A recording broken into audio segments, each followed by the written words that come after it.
नमस्कार, मैं विकास खजूरिया जेके mirror news में आप सभी का स्वागत करता हूं। आज विधानसभा के जो चुनाव हैं उनका बिगुल बज चुका है। सभी राजनीतिक दल वो अपनी अपनी तरफ से अपने उम्मीदवारों की सूची जारी करने में और उनके नामांकन भरवाने में आज मसरूफ़ हैं। इसी बीच आज हमारे साथ हैं चंद्रमोहन शर्मा जी। आइए बात करते हैं उनसे। मैं आपको एक बार बता दूँ, चंद्रमोहन शर्मा एक ऐसा नाम है जो भाजपा में पिछले 50 वर्ष काम करने के बाद आज कहीं ना कहीं कुछ ऐसी मजबूरियाँ बनी कि उन्हें भाजपा का दामन छोड़ना पड़ा और आज एक आज़ाद उम्मीदवार के रूप में जम्मू पूर्व से चुनाव लड़ने की तैयारी में है। चंद्रमोहन जी नमस्कार। नमस्कार जी। चंद्रमोहन जी, क्या कारण बने आप भाजपा छोड़ के आज आज़ाद उम्मीदवार के रूप में आप आए हैं? आप मुझसे पूछिए, बेशक मैं जवाब भी दूंगा, लेकिन आम लोगों को पूछिए, क्या ये भाजपा दिखाई देती है जो भाजपा थी, जो छोटी मोटी समस्याओं को लेके और मैदान में उतर आती थी? ये वो भाजपा है जो जम्मू के हित के लिए आवाज़ उठाती थी? पंडित प्रेमानंद डोगरा की भाजपा वैसी भाजपा लगती है आज? मुझे लगता है ये कंपनी लगती है, बिज़नेस कंपनी। वो बात है ही नहीं रही। और मैं इस बार बाहर निकला हूँ, मैं सोचता हूँ शायद कोई सुधार आ जाए, क्योंकि मैं पार्टी के अंदर उस कल्चर को रिप्रेजेंट कर रहा था जो अपने घर को जला के समाज का काम करते थे, ना कि घर भरने वाले लोगों में से था। आज घर भरने वाले लोग नेता ज़्यादा हैं और सेल्फलेस काम करने वाले लोग कम हैं। और मुझे लगा कि जो सेल्फलेस काम करने वाले लोग हैं उनकी कदर ही नहीं है, और इसलिए मुझे लगा कि मेरी पार्टी, जिसमें आज तक भाजपा में रहा हूँ, वो अब भाजपा नहीं रही है। उसने अपने सिद्धांत छोड़ दिए, अपना जो कोर हमारा आइडियोलॉजी का एरिया था उसको छोड़ दिया और डिरेल हो गई कहीं और दूसरी तरफ। ना तो भाजपा में वो कल्चर है सेक्रीफाइस वाला, और सिर्फ सत्ता का सुख भोगने वाले लोग आगे आगे हैं, और पार्टी के अंदर से भी और बाहर से भी। तो इसलिए मुझे लगा कि भाजपा में अब मेरे जैसे लोग, जिन्होंने ठाकुर बलदेव सिंह, चमनलाल गुप्ता, वैद विष्णुदत्त, इन सबके साथ काम किया है और वह उनको देखा है कि किस तरीके से काम होता है, मुझे बड़ी देर से ये लग रहा था। और मैं बीजेपी में कहता हूँ मैं कि मैं तो दहलीज पे खड़ा था, ना आप अंदर आने दे रहे थे, और मुझे मोह था इस पार्टी में, इसलिए मैं ज़बरदस्ती खड़ा था। तो लेकिन आपने मेरी जो सेक्रीफाइस थी 50 साल की, मेरी तीसरी पीढ़ी बीजेपी में आई है, कोई कदर नहीं की है। आपने किसी की कदर नहीं की। कविंदर गुप्ता को कल आपने डिनाई कर दिया। ये वो परिवार है जिनकी 3 पीढ़ियाँ जो हैं वो संघ में और बीजेपी में काम करते करते जेलों में गए, मारें खाई हैं। मुकुंदलाल भारती से शुरू करेंगे, कविंदर जी तक, प्रकाशो देवी, विजय भारती जी, ऐसे ही बहुत से परिवार हैं जिनकी आपने चिंता ही नहीं की। मुझे एक चीज़ और पूछना चाहूँगा आपसे। भाजपा शुरू से ये बोलती आई है, ये कहते आए हैं कि एनसी, कांग्रेस और पीडीपी ये परिवारवाद चलाते हैं और परिवारवाद की बात वो करते हैं, और आज भाजपा में भी परिवारवाद के कहीं ना कहीं उन पर ब्लेम लग रहे हैं। ये जो बात है कि एनसी, कांग्रेस, पीडीपी, ये तो है ही परिवारवादी पार्टी। ये दूसरे परिवार के बाद के लोगों को सबॉर्डिनेट ही बना के रखते हैं, आगे नहीं आने देते। लेकिन बीजेपी में जो है परिवारवाद नहीं था, और अब ये मैं परिवारवाद कहूँ या एक परिवार के आगे पूरी पार्टी का समर्पण कहूँ इसको, एक परिवार में इनको क्या दिखा देता है। मैं मिसाल देता हूँ, कितनी क्वालिफिकेशन है उनकी, कितनी उनकी आर्टिकुलेशन है, कितना पार्टी के विचार को रिप्रेजेंट करते हैं, कितना उन्होंने आज तक साबित किया कि लोगों के ट्रू प्रतिनिधि हैं और लोगों के लिए अपना सब कुछ कुर्बान करने को तैयार हैं। ऐसी कोई बात नहीं उनमें।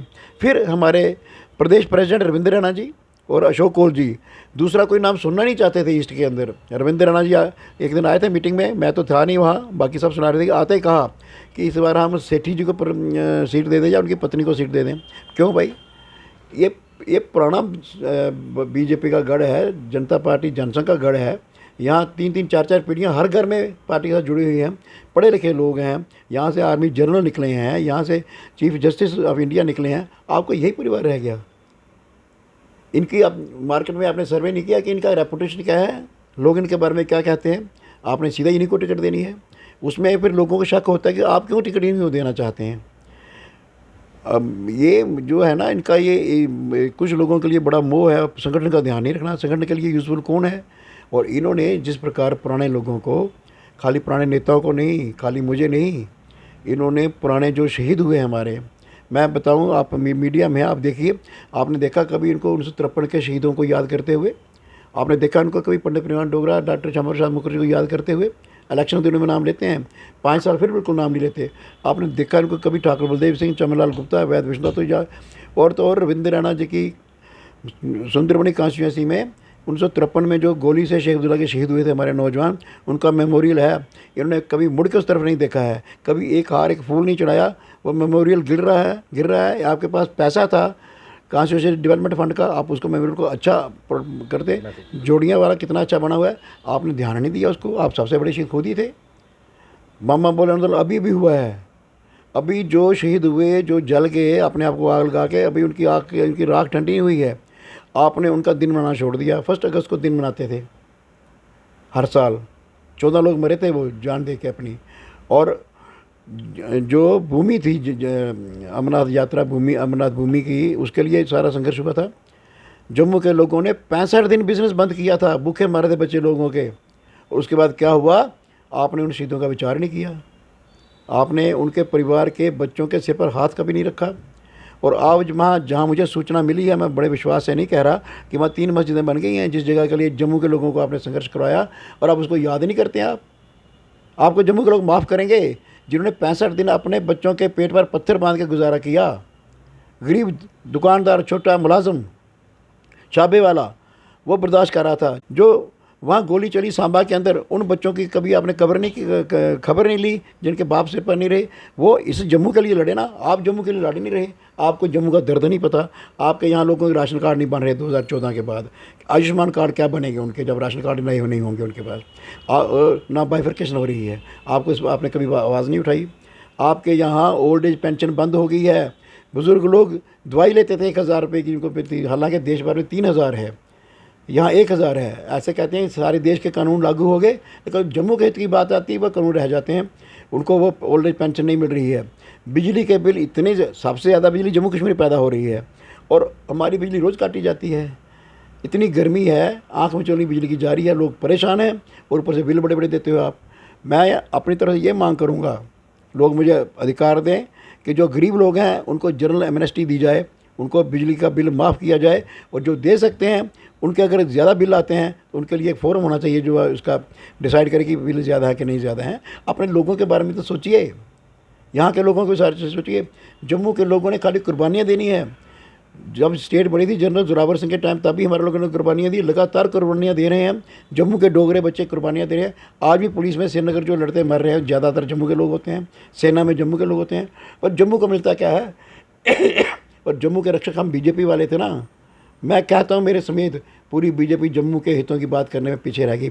आप कहेंगे आपने यहाँ बड़े बड़े वो बना दिया IIT IIM, इससे जम्मू को क्या आता है। IIM IIT के बाहर खड़े होकर देखिए, अब बाहर जब लोग आएंगे छुट्टी करके, आप जम्मू दिखाई नहीं देता उसके अंदर। चंद्र जी, एक चीज़ मैं पूछना चाहूँगा, दूसरी पार्टी के जो लीडर्स आज अपनी पार्टी छोड़ के यहाँ आए हैं, कांग्रेस से आए हैं, NC PDP से आए हैं, वो आज बड़े नेता बन गए भाजपा में, और आप जैसे दिग्गज नेता, जो पुराने कार्यकर्ता, जो एक बचपन से आप भाजपा में रहे, आपको आज बाहर निकलना पड़ा। मैं जो बाहर से आए हैं उनका कोई कसूर नहीं मानता हूँ। उन्होंने राजनीति करनी है, उनको जहाँ बेवकूफ़ मिले वहाँ आगे चले गए। और यहाँ हमारे रहने वाले कोई पार्टी की अपना दरवाज़ा नहीं बंद करती, आए लोग आने, लेकिन उनको अपने औकात में रखे, अपने बाप बना के ना रखे ऊपर। खुद पीछे हट के पुराने लोगों को हमको पीछे कर दिया और उनको अपना नेता मान के उनके सिर पे बिठा दिया। उनका कसूर नहीं है, कसूर जो हमारे अंदर बैठे हुए हैं, रविंद्र रैना जी, अशोक कौल जी, इनका कसूर है। हर फोरम में उनको लेके जाते हैं, और जो आपके पुराने लोग हैं जिनको लोगों की पहचान है, जिनको कार्यकर्ता की पहचान है, उनको आप पूछते नहीं हैं। तो कसूर आपका है, इसलिए बाहर आया हूँ। मैं जम्मू के लोगों को बताऊँगा कि ये प्रजा परिषद से लेकर आज तक जिस पार्टी के लिए आपने कुर्बानियाँ दी, जम्मू के लोगों ने साथ दिया, भूखे रहे।